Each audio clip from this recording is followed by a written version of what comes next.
2021 সালেও শেষ হচ্ছে না পদ্মা সেতুর কাজ, করোনা ও বন্যায় হয়নি কাঙ্ক্ষিত অগ্রগতি।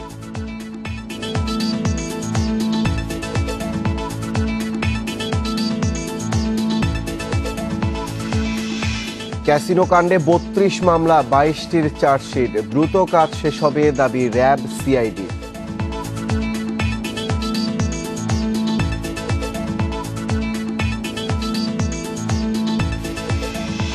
মসজিদে বিস্ফোরণ, গ্যাস লিকেজ, বৈদ্যুতিক স্পার্কে তিতাসেরও দায় দেখছেন প্রতিমন্ত্রী।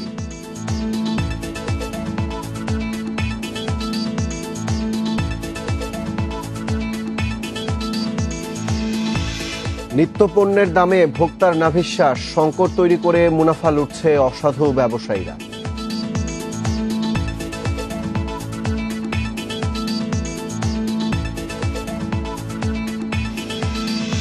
করোনায় মৃত 9.5 লাখ ছাড়ালো, ইউরোপে সংক্রমণ উদ্বেগের, বলছে বিশ্ব স্বাস্থ্য সংস্থা।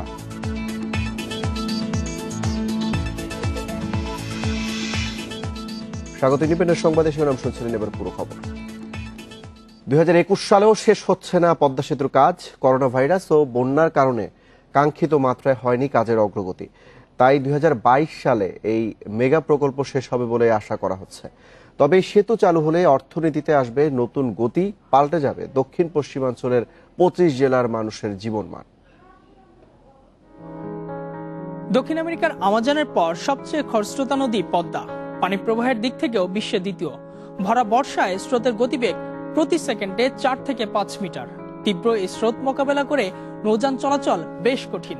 তাই এ নদীর উপর একটি সেতু দক্ষিণ পশ্চিমাঞ্চলের বাসিন্দাদের দীর্ঘদিনের আকাঙ্ক্ষা। আর এ আকাঙ্ক্ষার বাস্তব রূপ দেওয়ার কাজে হাত দেন বঙ্গবন্ধু কন্যা শেখ হাসিনা। নিচে ট্রেন লাইন আর উপরে সড়ক, দ্বিস্তর বিশিষ্ট এই সেতুর কাজ শুরু হয় 2014 সালের নভেম্বরে। 30,193 কোটি টাকার এই প্রকল্প 4 বছরে শেষ করে 2018 সালের ডিসেম্বরে খুলে দেওয়ার কথা ছিল চায়না মেজর ব্রিজ কোম্পানির। তবে এর অর্থায়ন থেকে বিশ্বব্যাংকের সরে যাওয়া, নকশা জটিলতা সহ নানা প্রতিকূলতায় কয়েক দফা পিছিয়েছে কাজ। সবশেষ 2021 সালের জুনে সেতু উদ্বোধনের কথা থাকলেও আবারও এসেছে প্রতিবন্ধকতা। করোনা সংক্রমণ ও বন্যার কারণে আসেনি কাঙ্ক্ষিত মাত্রায় অগ্রগতি। পানির তোরে ভেঙেছে মাওতে সেতুর কুমারভোগ কনস্ট্রাকশন ইয়ার্ড। নদীতে তলিয়ে গেছে 192টি রেলওয়ে গার্ডার ও 126টি রোড স্ল্যাব। এতে তৃতীয় দফায় বাড়ছে প্রকল্পের মেয়াদ। 2022 সালে পদ্মা সেতুর কাজ শেষ হবে বলে আশা করছেন অর্থমন্ত্রী। এরই মধ্যে 41টি স্প্যানের মধ্যে বসানো হয়ে গেছে 31টি। এতে সেতুর 4.25 কিলোমিটার অংশ এখন দৃশ্যমান। 42টি পিলারের কাজ শেষ হয়ে গেলেও তীব্র স্রোতে এখন স্প্যান বসানো যাচ্ছে না। তবে কর্তৃপক্ষের আশা, আগামী ডিসেম্বরের মধ্যে বাকি 10টি স্প্যান বসানো যাবে। জুলাই পর্যন্ত পদ্মা সেতু প্রকল্পের সার্বিক অগ্রগতি 81, মূল সেতু 89.25 ভাগ, আর নদী শাসন হয়েছে 74 ভাগ। মূল সেতুর পাশাপাশি এগিয়ে চলছে পদ্মা রেল সংযোগ প্রকল্প। 39,246 কোটি 80 লাখ টাকা খরচে এই প্রকল্প বাস্তবায়ন করছে China railway group limited. Dhaka থেকে পদ্মা সেতু হয়ে যশোর পর্যন্ত পৌঁছবে এই রেল লাইন।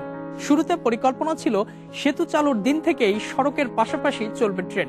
তবে নানা জটিলতায় সেদিন ট্রেন চলবে ফরিদপুরের ভাঙা থেকে মাওয়া পর্যন্ত। এছাড়া পদ্মা সেতু হলে সড়কে গাড়ির চাপ বাড়বে বহুগুণ। তাই 11,003 কোটি টাকা ব্যয়ে নির্মাণ করা হয়েছে দেশের প্রথম এক্সপ্রেসওয়ে ঢাকা মাওয়া ভাঙা মহাসড়ক। 6 লেনের এই মহাসড়ক দিয়ে ঢাকা থেকে ফরিদপুরের ভাঙা পর্যন্ত যেতে সময় লাগবে মাত্র 42 মিনিট। এর সুফল এরই মধ্যে পেতে শুরু করেছে দক্ষিণ পশ্চিমাঞ্চলের মানুষ। অর্থনীতিবিদরা বলছেন, পদ্মা সেতু হলে জিডিপিতে এর প্রভাব পড়বে 2% ভাগ। দক্ষিণ পশ্চিমাঞ্চলের কৃষিতে আসবে বড় পরিবর্তন, হবে শিল্পায়নও। খুলনার মংলা সমুদ্র বন্দরের সঙ্গে সহজ হবে যোগাযোগ। এছাড়া পটুয়াখালীর পায়রা বন্দরের সঙ্গে যুক্ত হয় সুফল মিলবে আন্তর্জাতিক বাণিজ্যে।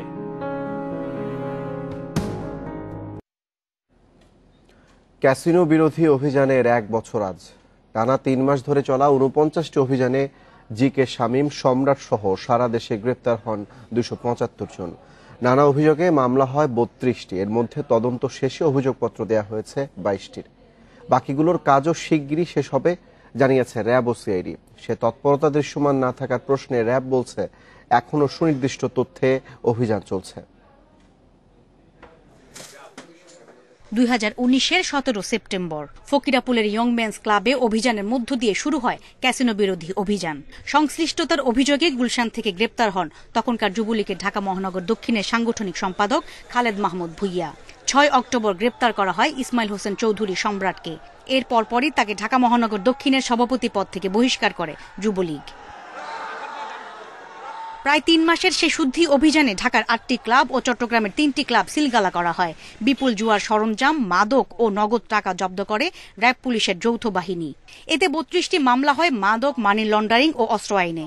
আইনি সীমাবদ্ধতায় দায়ের হয়নি জুয়ার মামলা। সে অভিযানেই সামনে আসে ঠিকাদার জি কে শামীমের টেন্ডার বাণিজ্য। গ্রেপ্তার হন মোহামেডান ক্লাবের পরিচালক মোহাম্মদ লোকমান হোসেন ভুইয়া, ঢাকা ওয়ান্ডারার্স ক্লাবের এনামুল হক আরমান, কলাবাগান ক্লাবের সভাপতি মোহাম্মদ শফিকুল আলম ফিরোজ, অনলাইন ক্যাসিনোর প্রধান সমন্বয়কারী সেলিম প্রধান, ওয়ার্ড কাউন্সিলর হাবিবুর রহমান মিজান সহ আরও অনেকে। এসব ঘটনার 32 মামলার মধ্যে 14টির তদন্ত করছে র্যাব। এরই মধ্যে তদন্ত শেষে অভিযোগপত্র দেওয়া হয়েছে 13 মামলার, বাকিগুলোর তদন্তের কাজ চলছে। এই অভিযানে সর্বমোট 172 কোটি টাকার মতো এফডিআর, চেক এবং নগদ টাকা র্যাব বিভিন্ন স্থান থেকে উদ্ধার করে। সর্বমোট আমরা বিভিন্নভাবে 201 জনকে আমরা অভিযুক্ত করি এবং এর মধ্যে একটি বড় সংখ্যায় মোবাইল কোর্ট এর মাধ্যমে তাদেরকে সাজাপ্রাপ্ত করা হন। আর অর্থ পাচারের 13 মামলা আছে পুলিশের অপরাধ তদন্ত বিভাগ সিআইডির হাতে। এরই মধ্যে 9 মামলার তদন্ত শেষ, বাকি 4টির কাজও দ্রুত শেষ হবে বলে জানিয়েছেন এই সিআইডি কর্মকর্তা। এই 13টা মামলার মধ্যে ইতিমধ্যে কিন্তু 34.9 করোড় টাকা কিন্তু গভর্নমেন্ট এক্সচেকারে জমা দেওয়া হয়েছে। ফ্রিজ করা হয়েছে 405 কোটি টাকা, 405.48 কোটি টাকা ফ্রিজ করা হয়েছে এবং এই সংক্রান্তে অ্যারেস্ট করা হয়েছে কিন্তু 44%কে। ইতিমধ্যে আমরা শেষ করেছি তদন্ত, আমরা শেষ করেছি 9টা মামলা। এদিকে ক্যাসিনো কাণ্ডে দল ও অঙ্গ সংগঠনে নেতাকর্মীদের নাম আসায় বিব্রত আওয়ামী লীগের কেন্দ্রীয় নেতারা। তারা বলছেন অতীতের মতো আগামীতেও অনৈতিক কাজে সংশ্লিষ্টতা পেলে সাংগঠনিক ব্যবস্থা নেবে দল। আওয়ামী লীগ সহ সকল সহযোগী সংগঠন বা অন্য রাজনৈতিক দলের নেতাদের কাছে এটা পরিষ্কার মেসেজ যে এই ধরনের অনৈতিক কাজ করে কেউ পার পাবে না। সে কোন দলের বা কোন পর্যায়ের নেতা বা কর্মী সেটা আমাদের কাছে বিবেচ্য বিষয় নেই। আমাদের কাছে বিবেচ্য বিষয় যে এই ধরনের অনৈতিক কাজের সঙ্গে যারা জড়িত তারা অপরাধী, আর অপরাধীর শাস্তি দেওয়াটাই আমাদের মুখ্য লক্ষ্য। ক্যাসিনো বিরোধী 49টি অভিযানে 275 জনকে গ্রেপ্তার করে আইন শৃঙ্খলা বাহিনী। এর মধ্যে ঢাকারই 222 জন। সেই অভিযান দৃশ্যমান না থাকার প্রশ্নে র্যাব বলছে সুনির্দিষ্ট অভিযোগের ভিত্তিতে এখনো চলছে তল্লাশি। Afroza Khatun, independent news, Dhaka. নারায়ণগঞ্জ জেলা প্রশাসনের তদন্ত প্রতিবেদনও বলছে গ্যাস লাইনের ছিদ্র ও বৈদ্যুতিক স্পার্ক থেকেই বিস্ফোরণ হয়েছে। পাশাপাশি মসজিদ কমিটির অবহেলাকে এই দুর্ঘটনার বড় কারণ মনে করেন জেলা প্রশাসক। তবে কমিটির দাবি, গ্যাস লাইন বসেছে মসজিদ নির্মাণের পরে, এই ঘটনায় তাদের কোনো দায় নেই। নির্ধারিত সময়ের 5 দিন পর বৃহস্পতিবার মসজিদে বিস্ফোরণের তদন্ত প্রতিবেদন দিয়েছে জেলা প্রশাসনের কমিটি। এতে বলা হয়েছে গ্যাস লাইনের ছিদ্র ও বৈদ্যুতিক স্পার্ক থেকেই বিস্ফোরণ হয়েছে।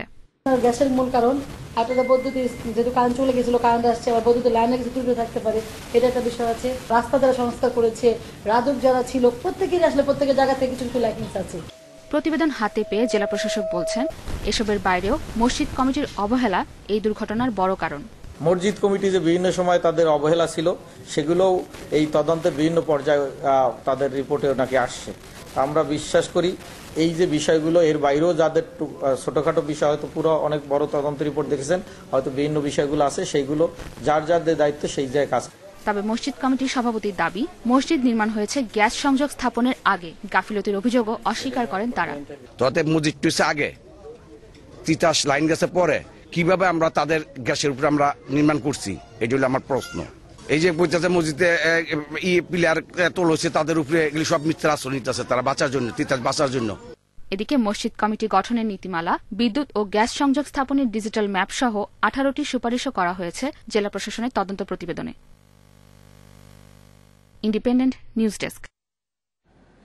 অবৈধ সংযোগের রাইজার থেকে ও পাইপলাইনের ওপর মসজিদ নির্মাণ করায় লাইনের ছিদ্র থেকে নির্গত গ্যাস জমা হয় মসজিদে। আর বিদ্যুতের অবৈধ লাইন ব্যবহার করতে গিয়ে স্পার্কের মাধ্যমে ঘটে বিস্ফোরণ। এসব তথ্য দিচ্ছে তিতাসে তদন্ত প্রতিবেদন। আর এ ঘটনায় মসজিদ কমিটিকেই দুষছে তারা, নিজ কর্মীদের সরাসরি কোনো দায়ও দেখছে না। তবে বিদ্যুৎ প্রতিমন্ত্রী বলছেন তিতাসের দায় এড়ানোর সুযোগ নেই। প্রায় 2 সপ্তাহের তদন্ত শেষে নারায়ণগঞ্জের মসজিদে বিস্ফোরণের ঘটনায় তদন্ত প্রতিবেদন জ্বালানি মন্ত্রণালয়ে জমা দিয়েছে তিতাস গ্যাস।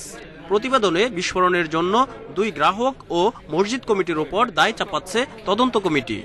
2টা পরিত্যক্ত রাইজার থেকে একটা রাইজারে আমরা গ্যাস লিক ডিটেক্ট করেছি। আমাদের লাইন বসছে 1996 সনে এবং ওনারা মসজিদ করেছে হলো 2000 সনের পরে, সেজন্য আমাদের লাইন আগে বসছে এবং তারা এই কাজগুলো করার সময় মেকানিক্যাল ড্যামেজ দিয়ে আমাদের র্যাপিং নষ্ট করেছে। জ্বালানি মন্ত্রণালয়ের সম্মেলন কক্ষে তদন্ত কমিটির প্রধান জানান, গ্যাস লাইন ঠিক করার জন্য তিতাস কর্মকর্তাদের ঘুষ চাওয়ার সত্যতা মেলেনি তদন্তে। এছাড়া এ দুর্ঘটনায় কর্মীদের সরাসরি কোনো দায়ও পাননি তারা। পরিত্যক্ত রাইজার থেকে বের হয়ে মসজিদে ঢোকার যদি শনাক্ত হয়ে যায় তাহলে আমি তিতাস গ্যাসকে কিভাবে দায়ী করব? ডাইরেক্ট ইনডাইরেক্টলি অবজারভেশন ইনস্পেকশন সেটা তো আমাদের সেকেন্ড ফেজে চলে আসে। যে মসজিদের সভাপতি অবৈধভাবে বিদ্যুতের সংযোগ লাগিয়ে এসি চালাচ্ছে তার কথাটাকে আমাদের কাছে গ্রহণযোগ্য হতে পারে না। এদিকে তিতাসের তদন্ত প্রতিবেদন গ্রহণ করলেও তা যাচাই বাছাই শেষে মন্ত্রণালয় সিদ্ধান্ত নেবে বলে জানিয়েছেন জ্বালানি প্রতিমন্ত্রী। ওনাদের বক্তব্য, ওনারা কমিটি যাচাই বাছাই করে রিপোর্টটা দিয়েছে। যে যে সংস্থার, সেই সংস্থার যদি দায় দায়িত্বের কারণে কোনো ঘটনা ঘটে থাকে সেখানে সত্যতা যাচাই বাছাইয়ের ব্যাপারে কিন্তু সন্দিহান থেকে যায়, এটা স্বাভাবিক। আমি এটা নির্মূল করি। আমার কাছে মিনিস্ট্রিতে এই রিপোর্টটা দেওয়া হয়েছে, এখন মিনিস্ট্রি এটা যাচাই বাছাই করে তদন্ত করে এটার সিদ্ধান্ত দিবে। 4 সেপ্টেম্বর নারায়ণগঞ্জের তল্লায় বাইতুস সালাত জামে মসজিদে বিস্ফোরণে দগ্ধ হন 37 জন, এর মধ্যে 31 জনের মৃত্যু হয়েছে। দুর্ঘটনার পর দিনই 5 সদস্যের তদন্ত কমিটি গঠন করেছিল তিতাস। Shariful Islam, independent news, Dhaka. চট্টগ্রামের হাটহাজারী মাদ্রাসার মহাপরিচালকের পদ ছাড়লেন আহমদ শফি, তবে থাকবেন উপদেষ্টা হিসেবে। বৃহস্পতিবার রাতে এই সিদ্ধান্তের কথা জানানো হয়। 2 দিন ধরে 7000-এর অধিক শিক্ষার্থীর মাদ্রাসাটিতে উত্তেজনা চলছিল। 2 পক্ষের মুখোমুখি অবস্থানে ভাঙচুরের ঘটনা ঘটে। এদিকে বৃহস্পতিবার শর্তভঙ্গের অভিযোগে মাদ্রাসাটি সাময়িক বন্ধ ঘোষণা করা হয়। শিক্ষা মন্ত্রণালয়ের কারিগরি ও মাদ্রাসা শিক্ষা বিভাগের বিজ্ঞপ্তিতে বলা হয়, আরোপিত শর্ত যথাযথভাবে মানে নিয়ে আল জামিয়াতুল তাহলিমা দারুল উলুম মইনুল ইসলাম মাদ্রাসা কাওমি মাদ্রাসাগুলোর দাবির পরিপ্রেক্ষিতে 24 আগস্ট করোনার স্বাস্থ্যবিধি মানার শর্তে মাদ্রাসার কিতাব বিভাগের কার্যক্রম শুরু ও পরীক্ষা গ্রহণের অনুমতি দেয়া হয়। আরোপিত শর্ত ভঙ্গ করায় প্রতিষ্ঠানটি বন্ধ ঘোষণার সিদ্ধান্ত নেয় কারিগরি ও মাদ্রাসা শিক্ষা বিভাগ। সরকারি সম্পদ যথাযথভাবে ব্যবহার করে জনগণের সর্বোচ্চ সেবা দিতে সরকারি কর্মকর্তাদের নির্দেশ দিয়েছেন প্রধানমন্ত্রী শেখ হাসিনা। দুর্নীতিমুক্ত প্রশাসন গড়তে প্রতিটি মন্ত্রণালয়কে শুদ্ধাচার চর্চার পরিকল্পনা নিয়ে তা বাস্তবায়নে তাগিদ দেন তিনি। বার্ষিক কর্মসম্পাদন চুক্তি অনুষ্ঠানে এসব কথা বলেন প্রধানমন্ত্রী। প্রতিমন্ত্রীবর্গ, সরকারি প্রতিষ্ঠানে স্বচ্ছতা ও জবাবদিহিতা নিশ্চিতে 2014-15 অর্থ বছর থেকে বিভিন্ন মন্ত্রণালয় ও বিভাগের সাথে বার্ষিক কর্মসম্পাদন চুক্তি করে আসছে সরকার। সেই ধারাবাহিকতায় সচিবালয়ে জনপ্রশাসনের সম্মেলন কক্ষে 51 মন্ত্রণালয় ও বিভাগের সাথে চলতি অর্থ বছরের কর্মসম্পাদন চুক্তি করা হয়। সচিবগণ নিজ নিজ বিভাগের পক্ষে চুক্তি সম্পাদন করেন। এতে গণভবন থেকে ভিডিও কনফারেন্সিংয়ে যুক্ত হন প্রধানমন্ত্রী। এ সময় দুর্নীতিমুক্ত প্রশাসনিক ব্যবস্থা গড়ে তুলতে নির্দেশ দেন কর্মকর্তাদের। প্রতিটি দপ্তরে স্বচ্ছতা ও জবাবদিহিতা নিশ্চিতেরও তাগিদ দেন। প্রাতিষ্ঠানিক দক্ষতা ও কাজে গতিশীলতা নিয়ে আসা, সরকারি কর্মসম্পাদনকে ফলাফল নির্ভর করা, অর্থাৎ আমরা যে কাজটা করলাম তার আসলে ফলাফলটা কি আসলো, কতটুকু অর্জন করলাম, বা যে কাজ আমরা হাতে নিলাম তার কতটুকু করতে পারলাম, রেজাল্ট ওরিয়েন্টেড, সেটা আমরা এখানে ব্যবস্থা নিলাম। আর সরকারি সম্পদ, এই সম্পদ তো জনগণের সম্পদ, তো জনগণ তার মালিক, যেটা জাতির পিতা তার ভাষণেও বলেছেন। আজকে আমরা যাই পাই, যে আরাম আয়েস যতটুকু আমরা পাচ্ছি, বেতন ভাতা থেকে শুরু করে খাওয়ার, বাড়ি গাড়ি, সব এই কার সম্পদ? এটা তো জনগণের সম্পদ। প্রধানমন্ত্রী বলেন, নির্বাচনী ইশতেহার ভুলে যায় না আওয়ামী লীগ। জনগণকে দেয়া ওয়াদা মাথায় রেখেই প্রতিটি বাজেটে বরাদ্দ দেয়া হয়। অর্থাৎ আমাদের একটা ঘোষণাপত্র থাকে, সেখানে আমাদের দলীয় চিন্তাভাবনা এবং কীভাবে দল এগিয়ে যাবে, কীভাবে দেশকে আমরা সুশাসন দেব, উন্নত করব, সেই নীতিমালা সেখানে ছিল। পাশাপাশি আমরা যখন নির্বাচন করেছি তখন নির্বাচনী ইস্তেহারেও আমরা আমাদের কোন কোন খাতে কিভাবে উন্নত করব সেই কথাগুলি আমরা বলেছি। করোনায় যথাযথ পদক্ষেপ নেয় পরিস্থিতি নিয়ন্ত্রণ করা গেছে বলে জানান প্রধানমন্ত্রী। কারো সমালোচনায় কান না দিয়ে নিষ্ঠার সাথে কাজ করতে কর্মকর্তাদের নির্দেশ দেন তিনি। সবাই যখন কাজ করবেন আত্মবিশ্বাস নিয়ে করবেন। কে কি বললো, কে কি লিখলো, ওদিকে কান দিলে কোনো কাজ করতে পারবেন না। আপনার নিজের বিশ্বাস থাকতে হবে, নিজের উপর আস্থা থাকতে হবে যে আপনি সঠিক কাজটা করছেন কিনা। যদি সেই আস্থাটা থাকে তাহলে সেই কাজের ফল দেশবাসী পাবে, দেশের মানুষ পাবে, সেটাই আমি বলতে চাই। 2018-19 অর্থ বছরের চুক্তি বাস্তবায়ন ও শুদ্ধাচার চর্চায় শীর্ষস্থান অর্জন করায় বিভিন্ন মন্ত্রণালয় ও বিভাগকে এবার পুরস্কৃত করা হয়। প্রধানমন্ত্রীর পক্ষে পুরস্কার তুলে দেন কৃষিমন্ত্রী আব্দুর রাজ্জাক। Zahidul Bashar, independent news, Dhaka. রাজধানীর বনানী চেয়ারম্যান বাড়ি এলাকার একটি বহুতল ভবনে আগুন লেগেছে। রাত 12:30টার দিকে 3 নম্বর রোডের 12 নম্বর বাড়িতে এই অগ্নিকাণ্ড ঘটে। ফায়ার সার্ভিস জানায় 6তলা আবাসিক ভবনের 5 তলার ফ্ল্যাটের 2টি কক্ষে আগুন লাগে। প্রায় পৌনে 1 ঘন্টার চেষ্টায় আগুন নিয়ন্ত্রণে আনা হয়। এতে কেউ হতাহত হয়নি। প্রাথমিকভাবে ক্ষয়ক্ষতির পরিমাণ জানা যায়নি। ভবনের বাসিন্দারা জানান ঘুমানোর প্রস্তুতি নিচ্ছিলেন তারা। এর মধ্যে আগুনের খবর পান। এরপরই দ্রুত ভবন থেকে নেমে যান তারা। কিভাবে আগুনের সূত্রপাত তা বলতে পারছেন না ফ্ল্যাটের বাসিন্দারা।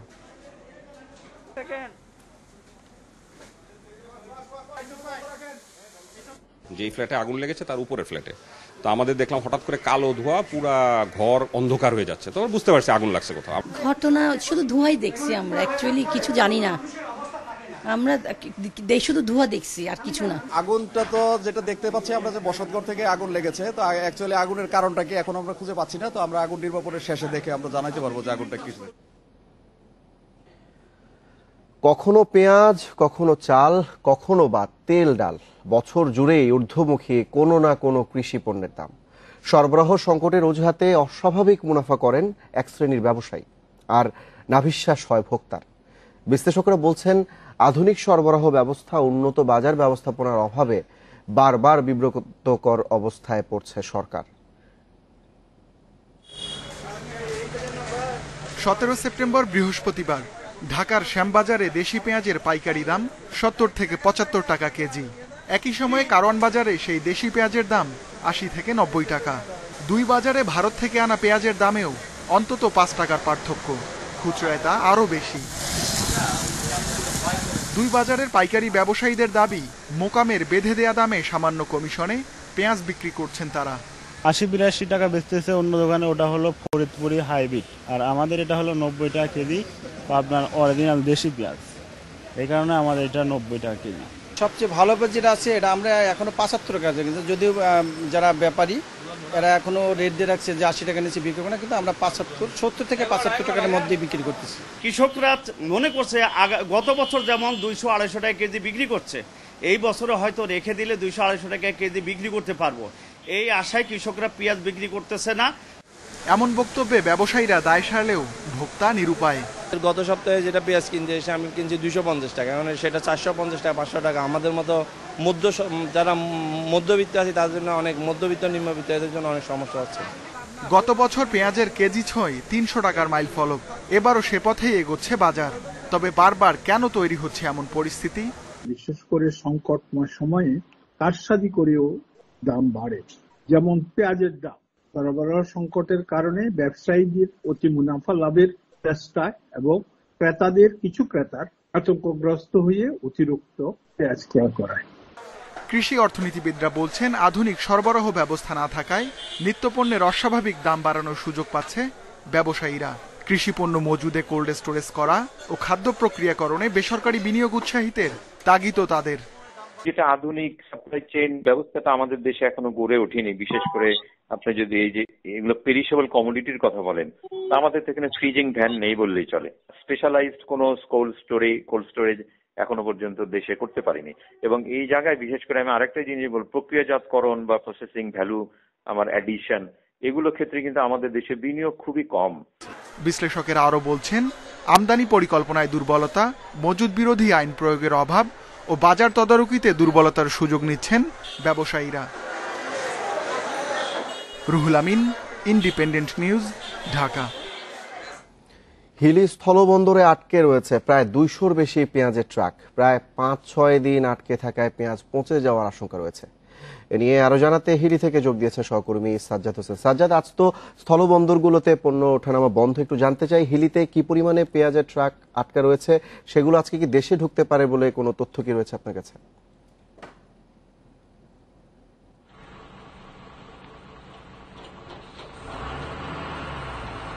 জি, আপনারা জানেন যে আজকে শুক্রবার সরকারি ছুটির দিন। ছুটির দিন হওয়ার কারণে হিলি স্থলবন্দর দিয়ে আমদানি রপ্তানি কার্যক্রমটা মূলত বন্ধ রয়েছে এবং আগামীকাল শনিবার থেকে কিন্তু পুরোদমে আমদানি রপ্তানি কার্যক্রম চালু হবে। তো ভারত অভ্যন্তরে প্রায় 200-র অধিক, প্রায় 250 থেকে 300 পেঁয়াজবাহী ট্রাক কিন্তু আটকে রয়েছে গত 5-6 দিন থেকে।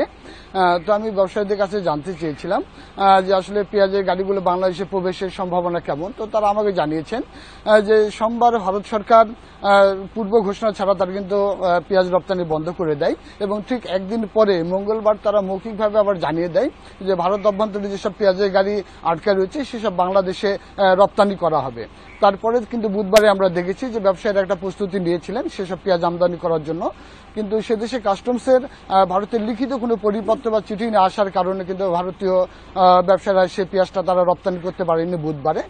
আমরা পরের দিনও দেখেছি যে বৃহস্পতিবারে একটা প্রস্তুতি ছিল, কিন্তু সেদিনও কোনো চিঠি না আসার কারণে তারা কিন্তু পেঁয়াজটা রপ্তানি করতে পারেননি। তা আমি গতকাল রাত্রে ব্যবসায়ীদের সঙ্গে কথা বলেছি আমি, তো যিনি হিলি স্থলবন্দরের আমদানি রপ্তানিকারকের গ্রুপের সভাপতি যিনি রয়েছেন হারুনুর রশিদ, তিনি জানিয়েছেন যে ভারতীয় ব্যবসায়ীর একটা প্রতিনিধি দল তারা দিল্লিতে রয়েছেন এবং সে দেশে যে কৃষি মন্ত্রণালয় রয়েছে সেখানে তারা যোগাযোগ করেছেন এবং যোগাযোগের প্রেক্ষিতে তারা দিল্লিতে রয়েছেন এবং সে দেশে যে কৃষি মন্ত্রণালয় রয়েছে সেখানে তারা যোগাযোগ করেছেন এবং যোগাযোগের প্রেক্ষিতে তারা একটা আশ্বাস পেয়েছেন যে আজকে শুক্রবার যে কোনো সময় তারা সে দেশের সরকার কাস্টমগুলোতে যে পরিপত্র বা চিঠি রপ্তানি যে আদেশটা সেটা তারা প্রেরণ করবেন। আর সেটি প্রেরণ করলে আশা করা হচ্ছে যে আগামীকাল শনিবার বন্দর খুললে আমদানি রপ্তানি কার্যক্রমটা শুরু হবে এবং সেই সঙ্গে কিন্তু পেঁয়াজও কাল থেকে আসা শুরু হবে। তো এই ছিল হিলি থেকে সর্বশেষ অবস্থা। সহকর্মী সাজ্জাদ হোসেন জানাচ্ছিলেন হিলি স্থলবন্দর থেকে। বৃষ্টি ও উজানের ঢলে পানি বেড়েছে কুড়িগ্রামের সব নদ নদীর। বিপদসীমার উপর দিয়ে প্রবাহিত হচ্ছে ধরলার পানি। চতুর্থ দফা বন্যার কবলে পড়েছে 4 উপজেলার চর এলাকা। পানিবন্দী অবস্থায় 40,000 মানুষ। 3 দফা বন্যার ধকল না কাটতেই আবার বন্যার কবলে কুড়িগ্রাম।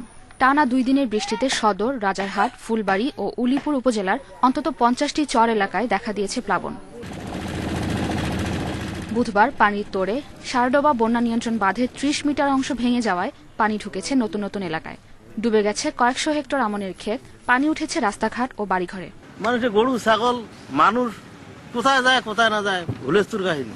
মনে করো 7-8 দিন হল পানির তলে আছে, আবার যদি 7-8 দিন এই পানি নামিয়ে যাওয়ার পরে শুকিয়ে যায় তাহলে তো আর কিছুর বাঁচার মতন কোনো পথ নেই।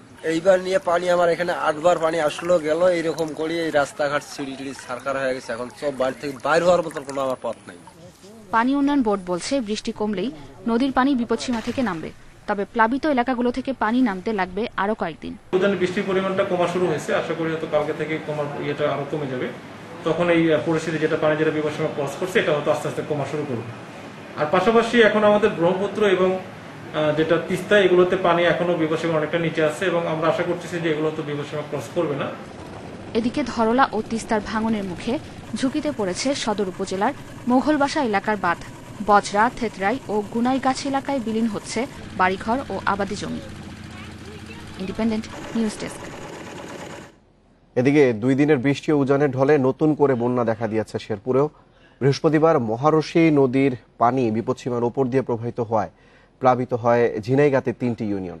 উপজেলা নির্বাহী কর্মকর্তা রুবেল মাহমুদ জানান, এটি জেলায় 3য় দফার বন্যা। প্লাবিত হয়েছে উপজেলা সদর, ধানসাইল ও কাংসা ইউনিয়নের অন্তত 20টি গ্রাম।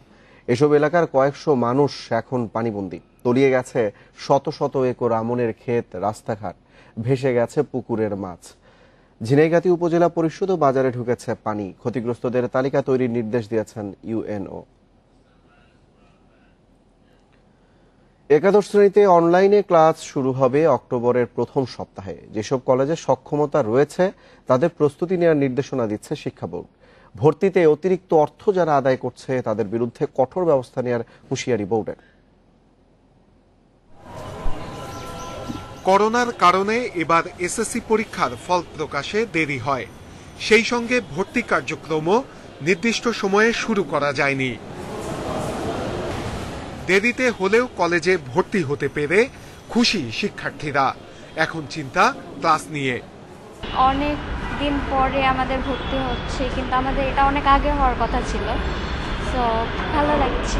ক্লাস কিভাবে হবে এটা নিয়ে আসলে চিন্তা হচ্ছে, অনলাইনে হবে নাকি ক্লাস এখানে হবে।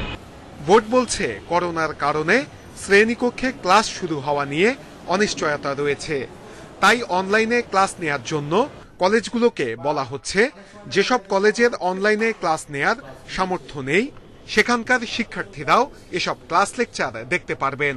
যতদিন পর্যন্ত না আমাদের শ্রেণী কার্যক্রম আমরা শুরু করতে পারি, ওই সময় পর্যন্ত আমাদের আপাতত প্রতিটি শিক্ষা প্রতিষ্ঠানে অনলাইনে যেন ক্লাসগুলি গ্রহণ করতে পারে এবং শিক্ষা প্রতিষ্ঠানের সামর্থ্য অনুযায়ী, যে শিক্ষা প্রতিষ্ঠানের যেভাবে সামর্থ্য আছে বা সক্ষমতা আছে তার উপর ভিত্তি করেই তারা অনলাইনে ক্লাসগুলি গ্রহণ করবে। কলেজগুলো বলছে অনলাইনে ক্লাস নেয়ার জন্য প্রস্তুতি নেওয়া হচ্ছে। শিক্ষকদের লেকচার ইউটিউব এবং ফেসবুকে দেখতে পারবেন শিক্ষার্থীরা। সেই প্রস্তুতি আমাদের আছে এবং সামনে একাদশ নতুন ভর্তি হচ্ছে যারা, তাদের ব্যাপারেও আমরা পুরোপুরি প্রস্তুত। কারণ যদি কলেজ স্বাভাবিক পর্যায়ে না আসে আমরা কিন্তু অনলাইন ক্লাস চালিয়ে যাব। আমরা অনলাইনে ক্লাস নেওয়ার জন্য একটা রুটিন করতেছি, সেখানে রুটিনটা মোটামুটি খসড়া আমাদের হয়ে গেছে। আশা করি 2-1 দিনের ভিতরে রুটিন আমরা ফাইনাল করে ফেলব। এদিকে যেসব কলেজ শিক্ষার্থী ভর্তিতে অতিরিক্ত টাকা আদায় করেছে তাদের বিরুদ্ধে সরাসরি অভিযোগ দেওয়ার পরামর্শ দিয়েছে শিক্ষা বোর্ড। নূরে আলম, ইন্ডিপেন্ডেন্ট নিউজ, ঢাকা। টাকা ছাড়া লক্ষ্মীপুর বিদ্যুৎ উন্নয়ন বোর্ডে কোনো কাজ হয় না বলে অভিযোগ উঠেছে। গ্রাহকরা বলছেন খুঁটি সরানো, নতুন সংযোগ ও বিদ্যুতের মিটার স্থাপনে দিতে হয় 20 থেকে 50 হাজার টাকা। তবে পিডিবি নির্বাহী প্রকৌশলী বলছেন কোনো কর্মকর্তার বিরুদ্ধে অনিয়মের প্রমাণ পেলে ব্যবস্থা নেওয়া হবে। লক্ষ্মীপুর পৌরসভার 5 নং ওয়ার্ডের বাসিন্দা লুৎফর রহমান কাজল। তার অভিযোগ, বাসার পাশের একটি বিদ্যুতের খুঁটি সরাতে তার কাছে 50,000 টাকা দাবি করেন পিডিবির উপসহকারী প্রকৌশলী জামাল উদ্দিন। চাহিদা অনুযায়ী 25,000 টাকাও দেন তিনি। তবে এই অভিযোগ অস্বীকার করে ষড়যন্ত্রের শিকার বলে দাবি করেছেন জামাল উদ্দিন। বিল পেমেন্ট করা থাকা শর্ত উনি আমার এটারে কোনো রকমের কোনো মূল্যায়ন না করে উনি লাইন কেটে আমার তার সাথে দেখা করার জন্য বলে। আমাদের সুপারিনটেন্ডেন্ট স্যার আসছিল এবং চিফ স্যারও জানে এই ব্যাপারটা। ওনারা আমাদেরকে একটা দিক নির্দেশনা দিতে, তোমরা তোমাদের কাজ করে যাবে, তোমরা তোমাদের দায়িত্ব পালন করে যাবে। এটা কে কি বললো, কে কি লিখলো, কে কি করলো, এটা তোমাদের কিছু আসে যায় না। এটা দেখার ব্যাপার আমরা দেখি। এছাড়াও নতুন সংযোগ, মিটার ও বিদ্যুতের খুঁটি স্থাপনেও দিতে হয় মোটা অঙ্কের টাকা। যে কোনো সমস্যা হইলে তো অফিসে জানাই, আগে টাকা চাই, অগ্রিম টাকা খোঁজে, টাকা ছাড়া তো ওরা কোনো কাজে করতে আসে না। বিদ্যুৎ উন্নয়ন বোর্ডের কাছে সাধারণ পাবলিক জিম্মি অবস্থা আছে, কারণ ওনাদের কাছে যাইলে পাইল ঘুরে তৈলে টাকা দিতে হইব, পিলার সরাই তৈলে টাকা দিতে হইব। অনিয়মের বিরুদ্ধে তদন্ত করে দ্রুত ব্যবস্থা নেওয়ার দাবি পৌর মেয়রের। তারা প্রতি ফিল্টারে 25,000, 20,000, 30,000, 50,000 নামাজ কোনো ফিল্টার দেয় না। আমরা গোটা পৌরসভাতে যে জায়গাগুলো আমার বিদ্যুৎ না এখনো হয় নাই, সেই জায়গায় তো আমাদের পক্ষে সম্ভব না তারা এত টাকা করে দিয়ে ফিল্টার আনা। এদিকে কেউ অনিয়মে জড়িত থাকলে ব্যবস্থা নেওয়া হবে বলে জানিয়েছেন পিডিবির নির্বাহী প্রকৌশলী। আমি শুনে কিন্তু আমি ব্যবস্থা নিতে গেলে একটা লাগবে, লিখিত অভিযোগ লাগবে, আমি করে দেবো তদন্ত কমিটি। কারণ কেউ দোষী হলে আমি কিন্তু করবো না, ছাড়বো না। আমার একটা কথা, কাউকে কেউ টাকা চাইলে একটা টাকা দিবেন না, কোনো টাকা যদি পে করতে হয় সরকারি ফান্ডে পেমেন্ট করবেন, যেটা বিধি মোতাবেক। লক্ষ্মীপুরে বিদ্যুৎ উন্নয়ন বোর্ডের গ্রাহক সংখ্যা 32,000। Independent news desk. ইউরোপে করোনা সংক্রমণ উদ্বেগজনক হারে বাড়ছে বলে সতর্ক করেছে বিশ্ব স্বাস্থ্য সংস্থা। গত 2 সপ্তাহে ইউরোপের অর্ধেকেরও বেশি দেশে দৈনিক সংক্রমণ দ্বিগুণ হয়েছে। দ্বিতীয় ধাপের এই সংক্রমণ থেকে বিশ্বের অন্যান্য দেশের শিক্ষা নেওয়া উচিত বলেও মনে করে সংস্থাটি। এদিকে বিশ্বে করোনায় মৃতের সংখ্যা 9.5 লাখ ছাড়ালেও আক্রান্ত 3,03,00,000-এর বেশি। একদিনে নতুন শনাক্ত 3,06,000, মৃত্যু হয়েছে 5,000-এর। এর মধ্যে আবারও সর্বোচ্চ মৃত্যু আক্রান্ত ভারতে 24 ঘন্টা শনাক্ত হয়েছে প্রায় 97,000 নতুন রোগী, আর প্রাণ গেছে ১,১৭৪ জনের। যুক্তরাষ্ট্রে একদিনে আক্রান্ত ৪২,০০০-এর বেশি, মৃত্যু হয়েছে ৮ শতাধিকের। পরিস্থিতি মোকাবেলায় শিক্ষা প্রতিষ্ঠান খোলার সিদ্ধান্তে পরিবর্তন এনেছে নিউ ইয়র্ক কর্তৃপক্ষ। বাংলাদেশ সিরিজ আয়োজনে ইতিবাচক শ্রীলঙ্কা ক্রিকেট বোর্ড, শর্ত শিথিলে স্বাস্থ্য মন্ত্রণালয়ের সাথে আলোচনায় নাকি সাড়াও মিলেছে। আর শিগগিরই সফরের পরিকল্পনা বিসিবির কাছে পাঠাবে এসএলসি।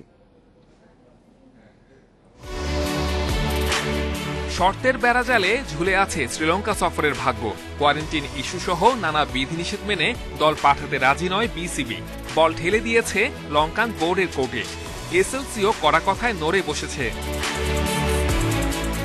ক্রিকেটের জনপ্রিয় ওয়েবসাইট জানায়, দুই দেশে 2 ধাপে 14 দিন কোয়ারেন্টিন পূরণের প্রস্তাব দিয়েছে এসএলসি।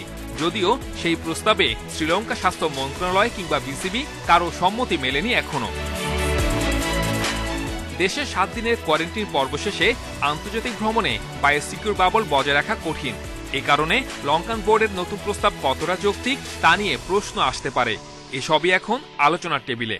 আমরা এখন ইমেলের অপেক্ষায় আছি, আমরা এখনো পাইনি, এখনো রিপ্লাই আসে নাই। আশা করছি আমরা তো কয়েকদিনের মধ্যে জানতে পারবো। আমাদের এখান থেকে কিছু বলা ভেরি ডিফিকাল্ট, কারণ আমরা উত্তরটা ওইখান থেকে আসবে। আর এটা এমন একটা জিনিস তাদের জাতীয় পর্যায়ের একটা সিদ্ধান্ত, নট দ্যাট যে শ্রীলঙ্কা ক্রিকেটের সিদ্ধান্ত। সুতরাং তাদের সিদ্ধান্তের জন্য আমাদের অপেক্ষা করতেই হবে। আমরা যদি এখান থেকে কোনো প্রেশার দিই তাতেও কাজ হবে না, তারা তার নিজেদের মধ্যেই জানাবে আমাদের, তো তারই অপেক্ষায় আছি আমরা। ভেতরের খবর, বিসিবি যা চেয়েছিল পেয়েছে তারও বেশি। কোভিড টাস্কফোর্স ও স্বাস্থ্য মন্ত্রণালয়ের সঙ্গে আলোচনার পর এসএলসি সংশোধিত প্রস্তাবে তা পরিষ্কার। এখন কোয়ারেন্টিন নয়, 7 দিনের আইসোলেশনে থাকতে হবে টাইগারদের। এ সময় অনুশীলনও বাধা নেই। বহর 30 থেকে বাড়িয়ে 42 জনের সায় আছে লঙ্কার। এছাড়া ওদের এ দলের সাথে ট্যুর ম্যাচও খেলবে মুমিনুলরা। আমাদের এখান থেকে আগে যে ধরনের প্রস্তুতি নেওয়ার দরকার ছিল আমরা সেইভাবেই প্রস্তুতি নিয়ে রেখেছি। আমরা হয়তো 1 সপ্তাহের একটা সময়ের মধ্যে 1 সপ্তাহের মধ্যে যদি আমাদের কোনো সেই ধরনের কোনো যদি রিপ্লাই আসে পজিটিভ, আমরা ওই প্রস্তুতি নিতে পারবো। সেদিক দিয়ে আমাদের কোনো অসুবিধা হবে না। 2-1 দিন হয়তো এদিক সেদিক হতে পারে, আদারওয়াইজ খুব একটা প্রবলেম হবে না। আর বেশি দেরি করলে ডেফিনেটলি তখন আবার আমাদের নতুন করে চিন্তা ভাবনা করতে হবে। শুক্রবার ক্রিকেটারদের দ্বিতীয় দফা করোনা টেস্ট। 21 সেপ্টেম্বর লঙ্কা সফরের ক্যাম্প শুরু। তার আগে রবিবার হোটেল সোনারগাঁওয়ে উঠবেন ক্রিকেটাররা। Saiful Majumdar, independent news. এই ছিল এখনকার সংবাদ। ইন্ডিপেন্ডেন্ট টেলিভিশনের সব খবর আরো বিস্তারিত জানতে চোখ রাখুন ফেসবুক, ইউটিউব, টুইটারে। সাথে থাকার জন্য ধন্যবাদ সবাইকে।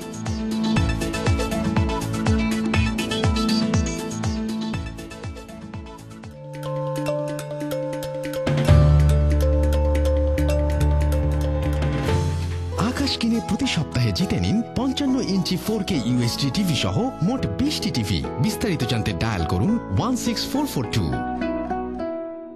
চুলকে রুক্ষ ও দুর্বল করে তোলা কেমিক্যাল পণ্যকে আমার চুল বলেছে না। প্যারাশুট ন্যাচারালি শ্যাম্পুকে আমার চুল বলেছে হ্যাঁ। এটি কোকোনাট মিল্ক প্রোটিন এবং অ্যালোভেরার প্রাকৃতিক গুণ সমৃদ্ধ, দেয় নজর কাড়া, সিল্কি ও মজবুত চুল। নতুন প্যারাশুট ন্যাচারালি শ্যাম্পু। 100% বিশুদ্ধ এসিআই লবণ, 100% বিশুদ্ধ সম্পূর্ণ ময়নামুক্ত, সঠিক মাত্রার আয়োডিন যুক্ত ACI pure salt. 100% ACI pure salt, 100% বিশুদ্ধ লবণ, 100% নিশ্চিন্ত জীবন। বিকাশ অ্যাপে ডাবল বোনাস। প্রথমবার অ্যাপে লগ ইন করলেই 25 টাকা বোনাস, তারপর প্রথম 25 টাকা রিচার্জে আরো 50 টাকা ক্যাশব্যাক। এখনই বিকাশ অ্যাপে লগ ইন করে মোবাইল রিচার্জ করুন।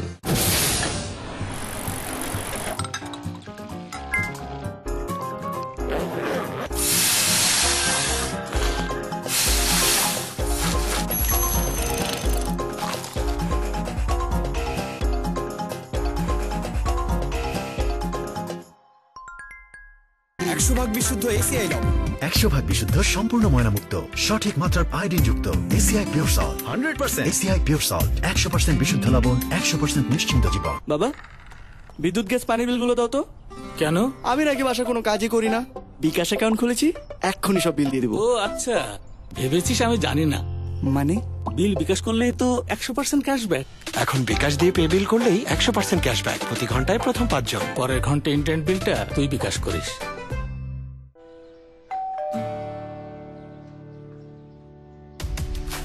করোনার সাথে লড়াইয়ে আমরাই করব জয়। তাই তো হাতে তুলে নিয়েছি স্যাভলন ডিসইনফেক্টেন্ট স্প্রে, যা করোনা ভাইরাসকে সম্পূর্ণরূপে ধ্বংস করে দেয়। Savlon disinfectant spray. বিরাট রিফ্রেশমেন্টের জন্য 7 আপের বড় বোতল এখন মাত্র 50 টাকা। বাবা, বিদ্যুৎ গ্যাস পানি বিলগুলো দাও তো। কেন? আমি নাকি বাসা কোনো কাজই করি না, বিকাশ অ্যাকাউন্ট খুলেছি, এক্ষুনি সব বিল দিয়ে দেবো। ও আচ্ছা, ভেবেছিস আমি জানি না। মানে বিল বিকাশ করলে তো 100% ক্যাশব্যাক। এখন বিকাশ দিয়ে পে বিল করলেই 100% ক্যাশব্যাক, প্রতি ঘন্টায় প্রথম 5 জন। পরের ঘন্টা ইন্টারনেট বিলটা তুই বিকাশ করিস।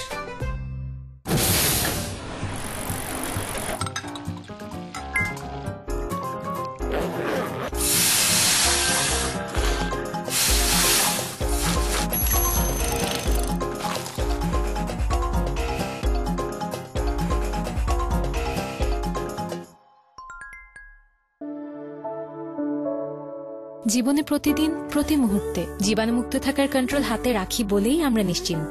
Savlon complete family protection. বিরাট রিফ্রেশমেন্টের জন্য 7 আপের বড় বোতল এখন মাত্র 50 টাকা। বাবা, বিদ্যুৎ গ্যাস পানি বিলগুলো দাও তো। কেন? আমি নাকি বাসা কোনো কাজই করি না, বিকাশ অ্যাকাউন্ট খুলেছি, এক্ষুনি সব বিল দিয়ে দেবো। ও আচ্ছা, ভেবেছিস আমি জানি না। মানে বিল বিকাশ করলে তো 100% ক্যাশব্যাক। এখন বিকাশ দিয়ে পে বিল করলেই 100% ক্যাশব্যাক, প্রতি ঘন্টায় প্রথম 5 জন। পরের ঘন্টা ইন্টারনেট বিলটা তুই বিকাশ করিস। তুই পারবি। সবচেয়ে বিস্তৃত রবি 4.5G ভিডিও স্ট্রং নেটওয়ার্কে এক্সপিরিয়েন্স করুন 2 GB মাত্র 57 টাকা রিচার্জে। জীবনে প্রতিদিন